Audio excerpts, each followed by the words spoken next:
Which quarterbacks are giving us reason to panic heading into the 2023 fantasy season? Let's find out. Gonna have to start with my guy, Tua Tagovailoa. We know the reasons. We know the risks in that playoff loss to Buffalo. Didn't suit up, and even if they would have won, he still wouldn't have been good to go for the next round of the playoffs. How do we know he's even going to be good to go for next season, despite what they're telling us? That's the risk here. And it's not just, will he be ready for next season? It's also, is he one hit away? And I know that's a terrible thing to say or to hear about a player, but it's true. He's got to think about his long-term health. I'm sure he wants to play football. It's what he does. It's his life. It's who he is. But at the same time, he needs to think about his long-term health. He's missed multiple weeks with concussions, and this last concussion, even if they made it to the Super Bowl, would we have seen him play in the Super Bowl? Now going into next year, what happens if he takes another big hit? And we've seen this with another quarterback, Steve Young. Now Tua's younger. Maybe he decides like, hey, it's worth it. I'm going to play through it. But you do have to worry, even at a minimum, you have to worry about the fact that if he suffers a concussion again next year, does he miss multiple weeks again? It has nothing to do with performance. I love Tua. I think Tua was great this year. I think if he's healthy and he's on the field, he will be great. He's got the weapons. You have to be worried about these concussions, no doubt about it. Let me tell you first what I'm not worried about. I'm not worried about whether he's going to be the starter week 1 of next year. I think that's a foregone conclusion at this point. They've already said it, and I do think he'll be fine. Obviously, not going to take any hits off season or training camp or preseason. He'll be in there. I'm not worried about whether if something happens, he decides to call it quits. I don't think he wants to. What I am worried about is what the team decides in the front office. There might be people who are in there to protect him from himself. Even he says,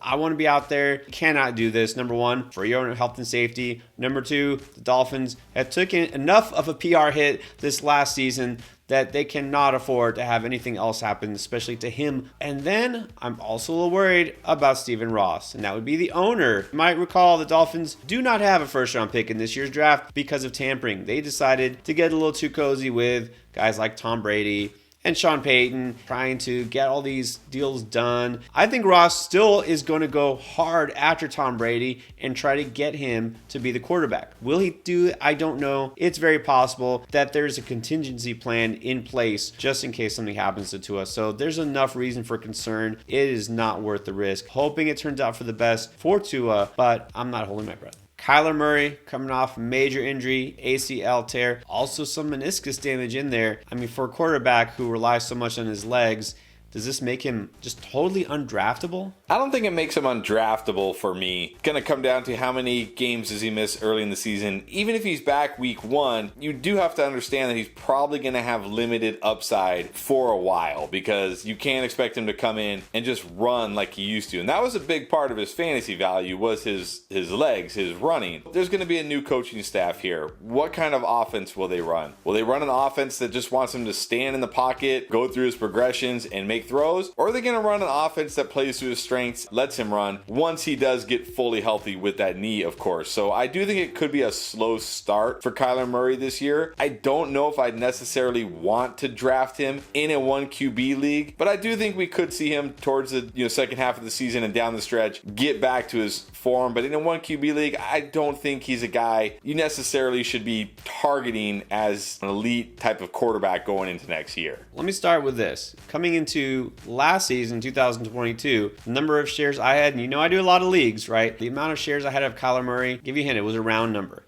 Nothing. Okay, I'm not a fan of Murray in real life as a quarterback. You know, in fantasy, sure, he is a guy who can put up numbers because he can run. It's pretty obvious coming off of this ACL tear. I don't think he will be ready for week 1. And even if he technically is capable of playing week 1, I doubt they'll rush him out there. They are not going to have him running around crazy like he has before. They're going to try to protect him. That's going to limit his fantasy value. Now, as far as the coaching staff and what else is going on there, they're going to have to do something other than rely on Kyler Murray. They're going to need to shore up that defense so that he doesn't have to throw it a bunch in the second half and come back from behind because they fell into a deficit. They're going to have to try to improve their running game so it's not just James Conner. They're going to have to try to build an actual complete team. I see Murray's value going down. I just don't see any way that I can talk myself into drafting Kyler Murray next year. Biggest question mark of them all, what will Aaron Rodgers do? And are you interested, depending on the possible landing spot? let's be real. He was not very good last year. He was fine, but he was not up to Aaron Rodgers' standards. I talk about it all the time. It's very rare that players get to gracefully ride off into the sunset in the NFL. The cliff hits, and when it hits fast and it hits hard. And we saw the cliff, I believe, with Aaron Rodgers last year. Did not put up great numbers. Even though they were winning, it wasn't because of Aaron Rodgers. It was because that defense got healthy and got really good, and the offense did just enough to win. So even if he decides he wants to play next year, whether it's Green Bay, whether they trade him, I don't care. Aaron Rodgers didn't do it for me in 2022. He's certainly not going to do it for me in 2023. Probably not going to have any Aaron Rodgers next year. There's really no reason to. No matter where he winds up playing, even if he stays in Green Bay, I don't think it matters. Here's a guy who on the other side, to contrast him with a guy like Kyler Murray, we just talked about, was still good enough in real life to almost get his team to the playoffs. Not good in any way for fantasy. He threw 12 interceptions, which is not a gross amount for a quarterback these days, but that was his most since 2008, which was his rookie season, essentially, basically his first year as a starter. But also, just the numbers aren't there. Only averaged 217 passing yards per game,